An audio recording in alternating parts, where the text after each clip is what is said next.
నిర్జల ఏకాదశి వ్రతము చేసే విధానము, వ్రతకథ మరియు మహాత్మ్యము. జ్యేష్ఠ మాసంలో శుక్లపక్షంలో వచ్చే ఏకాదశికి నిర్జల ఏకాదశి అని పేరు. ఈ ఏకాదశి వ్రతాన్ని కుంతీపుత్రుడు పాండవులలో ఒకడైన భీముడు కూడా చేయడం వలన దీనిని భీమ ఏకాదశి అని కూడా అంటారు. నిర్జల ఏకాదశి వ్రతము చేసే విధానము. ఈ రోజున ప్రాతకాలముననే నిద్రలేచి తలస్నానము చేసి శ్రీ మహావిష్ణువుకు దీపారాధన చేసి వ్రతాన్ని ఆరంభించాలి. నిర్జల ఏకాదశి రోజు ఉపవాసం ఉండాలి. ఈ రోజున నీరు కూడా త్రాగకూడదు. రోజంతా విష్ణు నామస్మరణతో గడపాలి. ఓం నమో భగవతే వాసుదేవాయ, ఓం నమో నారాయణాయ లాంటి మంత్రాలు జపించాలి. విష్ణు సహస్రనామము, విష్ణు అష్టోత్తర శతనామ స్తోత్రము, శ్రీహరి స్తోత్రము, విష్ణు చాలీసా మొదలైన స్తోత్రాలను పఠించాలి. ఏకాదశి రోజున శక్తి కొలది దాన ధర్మాలు చేయాలి. శ్రీ మహావిష్ణువుకు తులసీ దళాలంటే చాలా ఇష్టం కాబట్టి ఏకాదశి రోజున తులసీ దళాలు శ్రీ మహావిష్ణువుకు సమర్పించాలి. ఈ రోజు రాత్రి జాగరణ చేయాలి. ద్వాదశి రోజు పారణ చేసి వ్రతాన్ని ముగించాలి. నిర్జల ఏకాదశి వ్రతకథ మరియు మహాత్మ్యము. ఒకనాడు ధర్మరాజు శ్రీకృష్ణ పరమాత్మునితో, జనార్దన, జ్యేష్ఠ మాసములో శుక్లపక్షములో వచ్చే ఏకాదశి గొప్పతనం గురించి వినాలని ఉంది. సవివరంగా వివరించు అని ప్రార్థించాడు. అతని మాటలు విన్న భక్తవత్సలుడైన పరమాత్మ, ధర్మనందన, నేను నీకు చాలా ఏకాదశుల మహాత్మ్యాలను చెప్పాను కదా. ఈ ఏకాదశి మహాత్మ్యమును సత్యవతి నందనుడైన వేదవ్యాస మహర్షి వివరిస్తాడు. అతడు సమస్త తత్వములను తెలిసినవాడు. వేదాంగములను సంప్రదాయబద్ధముగా రక్షించినవాడు. ధర్మాచార పరాయణుడు. కనుక నీవు ఈ ఏకాదశి మహాత్మ్యమును ఆయన నోటి ద్వారా వినుట చాలా మంచిది. అప్పుడు ధర్మరాజు రాక వచ్చిన వ్యాస మహర్షితో, తాత, నేను మనుస్మృతిలోని ధర్మములను విన్నాను. అలాగే వశిష్ఠ స్మృతిలో వశిష్ఠుడు చెప్పిన ధర్మములను గురించి విన్నాను. చాలా రోజుల నుండి వైష్ణవ ధర్మములను గురించి కూడా వినాలని కోరిక ఉన్నది. కనుక ఆ ధర్మములను గురించి సవివరంగా చెప్పవలసిందని సవినయంగా ప్రార్థిస్తూ అన్నాడు.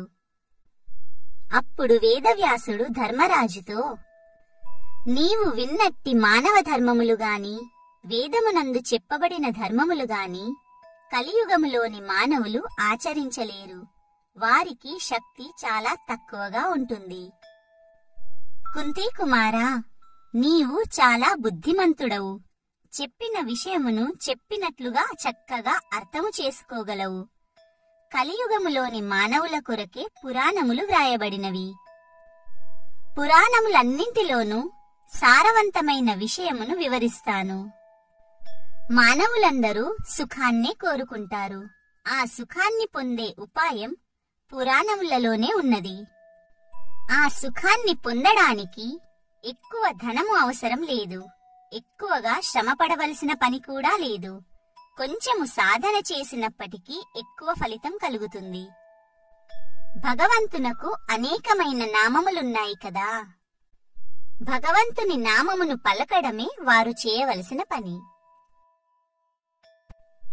ప్రతి నెలలోనూ శుక్లపక్షము, కృష్ణపక్షము అని 2 పక్షములుంటాయి.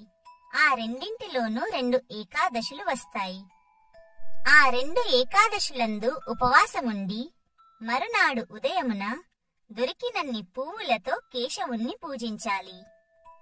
ద్వాదశి నాడు తన శక్తిని అనుసరించి బ్రాహ్మణులకు భోజనము పెట్టిన తరువాత యజమాని భోజనం చేయాలి.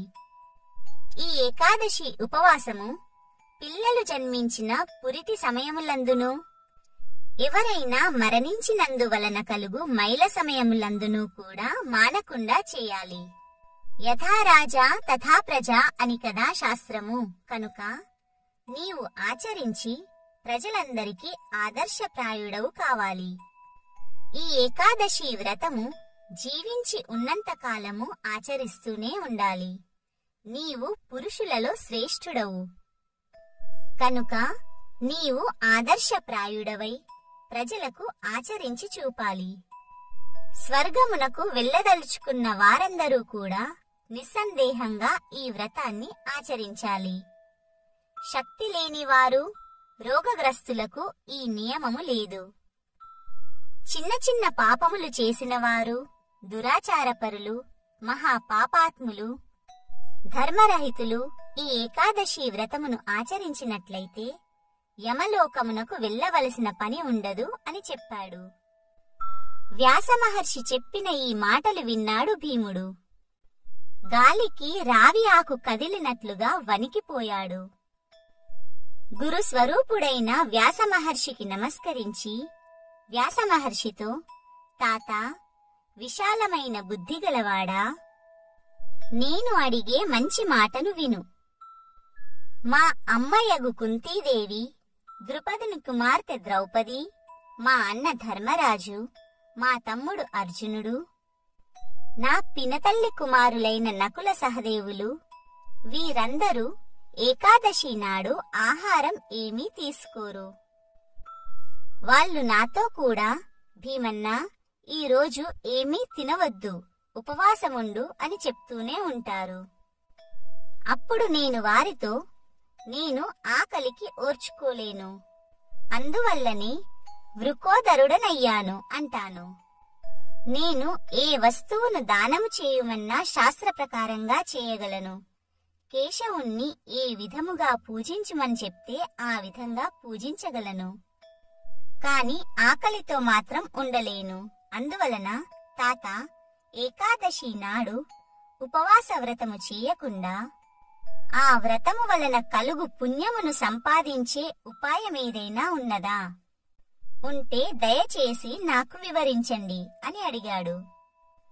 అప్పుడు వ్యాసుడు భీమునితో, నీకు స్వర్గమునకు వెళ్ళవలెనని, నరకమునకు వెళ్ళకూడదని ఉన్నట్లయితే శుక్ల కృష్ణ పక్షములందలి 2 ఏకాదశులలోనూ ఏమీ తినకూడదు, ఉపవాసం చెయ్యాలి అని అన్నాడు. అప్పుడు భీముడు, తాత, నీకు నా గురించి అంతా తెలుసు కదా, నీ వద్ద నేను దాచేదేముంది? ఒక్క పూట భోజనం చేసి ఉండటమే నాకు సాధ్యం కాదు కదా, మరి నేను పూర్తిగా ఉపవాసం ఎలా ఉండగలను? రుకము అనే అగ్ని నా పొట్టలో నిరంతరం మండుతూనే ఉంటుంది. నేను ఆకలికి తట్టుకోలేనయ్యా అన్నాడు. ఎప్పుడైతే నేను ఎక్కువ అన్నం తింటానో అప్పుడే ఆ అగ్ని చల్లారి ఉంటుంది. మహాముని, ఏడాది పొడుగునా నేను ఏ ఉపవాసాలు చేయలేను. కాబట్టి ఏదో ఒక్క ఏకాదశి మాత్రం చెప్పు. ఆ ఒక్క ఏకాదశి నాడు ఉపవాసముంటే 24 ఏకాదశుల ఉపవాస ఫలం నాకు రావాలి. మరి ఆ ఒక్క ఉపవాసంతోనే నాకు శ్రేయస్సు కూడా కలగాలి అన్నాడు భీముడు.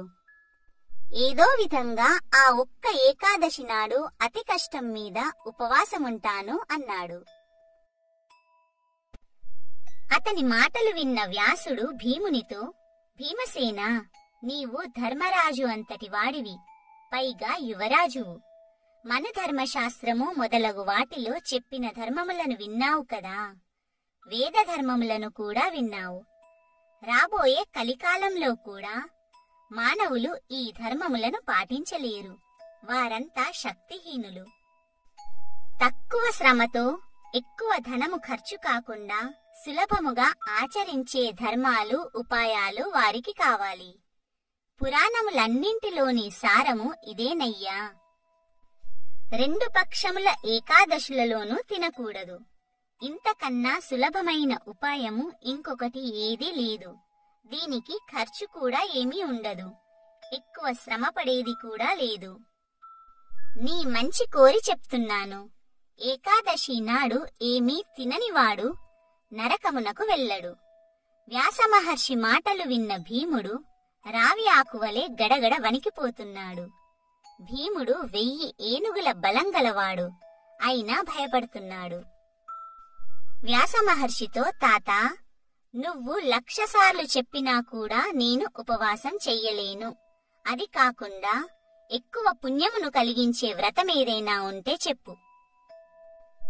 నువ్వు సర్వ సమర్థుడవు కనుక నాకు అనుకూలంగా ఉండే వ్రతమేదైనా ఉంటే చెప్పు. ఆ వ్రతాన్ని చేయడానికి ప్రయత్నిస్తాను. ఉపవాసం మాత్రం ఉండలేను. నేనేం చేయాలి చెప్పు అన్నాడు. అప్పుడు మహర్షి, భీమసేన, నువ్వు సంవత్సరం మొత్తంలో ఉండే 24 ఏకాదశులు ఉపవాసం చెయ్యవద్దు.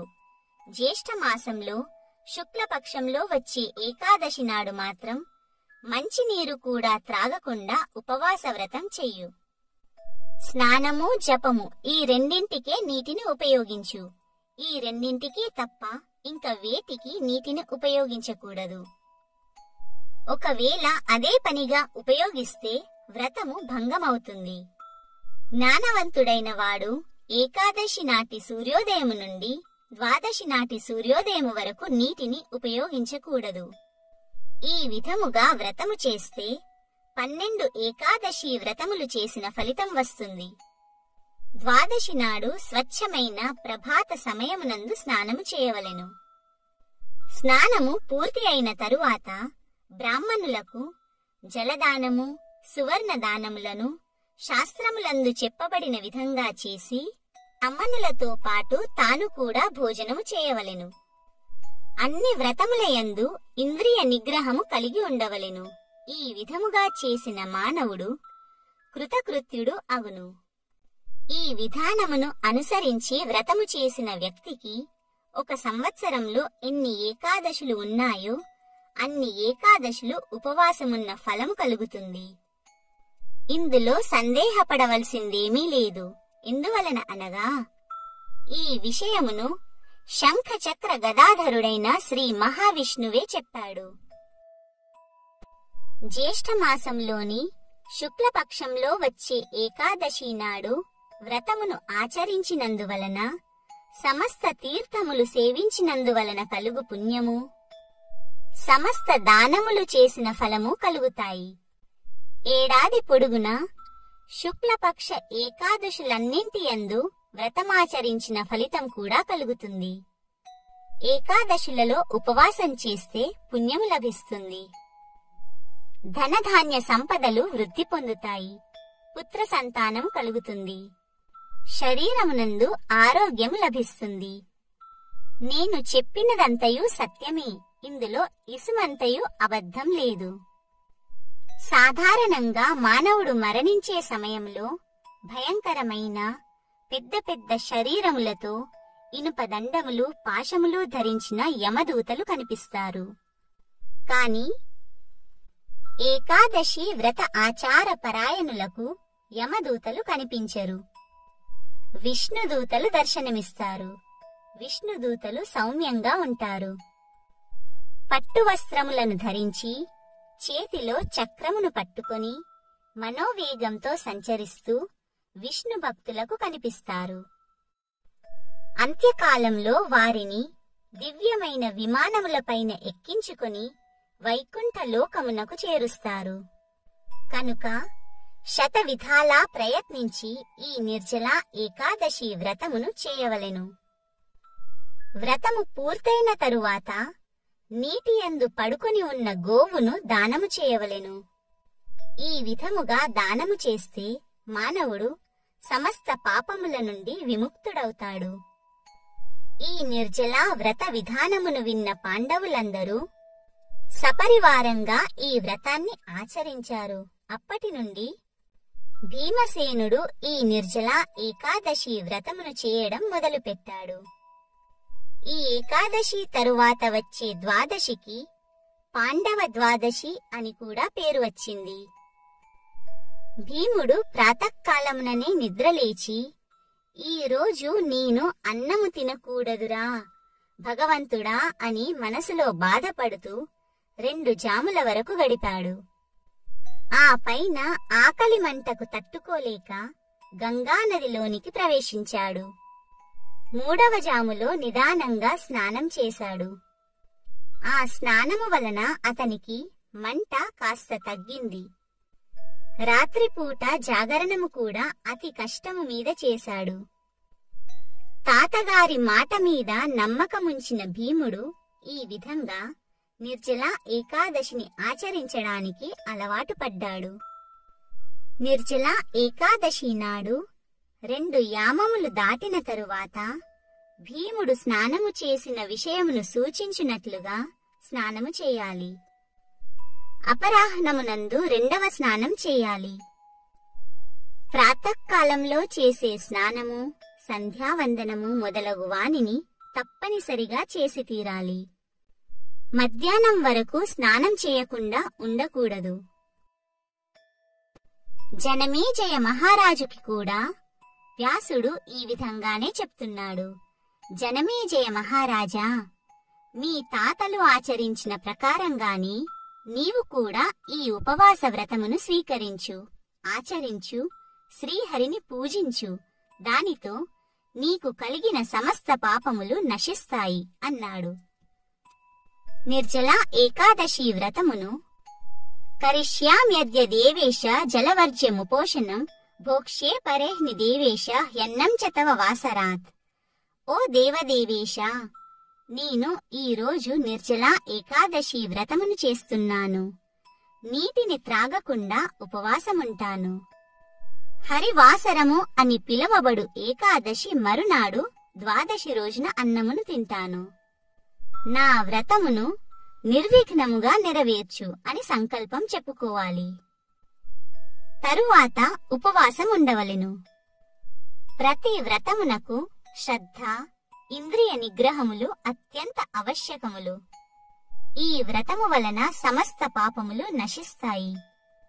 స్త్రీలకైనా పురుషులకైనా మేరు పర్వతము, మందర పర్వతములతో సమానమైన పాపరాశి అంతయు ఈ ఏకాదశి ప్రభావం వలన బూడిదైపోతుంది. ఒకవేళ నీటిలో ఉన్న గోవును దానము చేసే శక్తి లేకపోయినట్లయితే బంగారము దక్షిణగా ఉంచిన కుండను వస్త్రముతో చుట్టి దానము చేయాలి.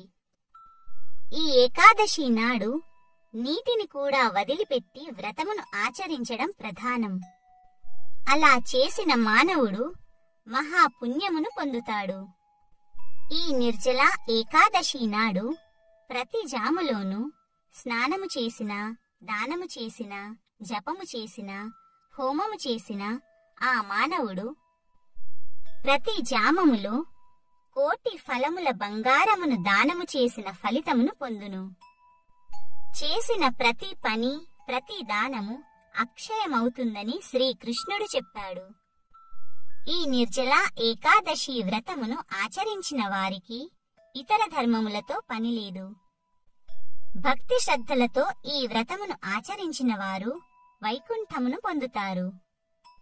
ఈ నిర్జల ఏకాదశి నాడు బంగారమును గాని, అన్నమును గాని, వస్త్రములను గాని దానము చేస్తే అది యజమానికి అక్షయమైన అభివృద్ధిని కలిగిస్తుంది. ఏకాదశి రోజు అన్నము తినే మానవుడు పాపమును భుజించినట్లే అవుతుంది. అటువంటి మానవుడు ఈ లోకంలో చండాలునితో సమానుడు. మరణించిన తరువాత దుర్గతినే పొందుతాడు.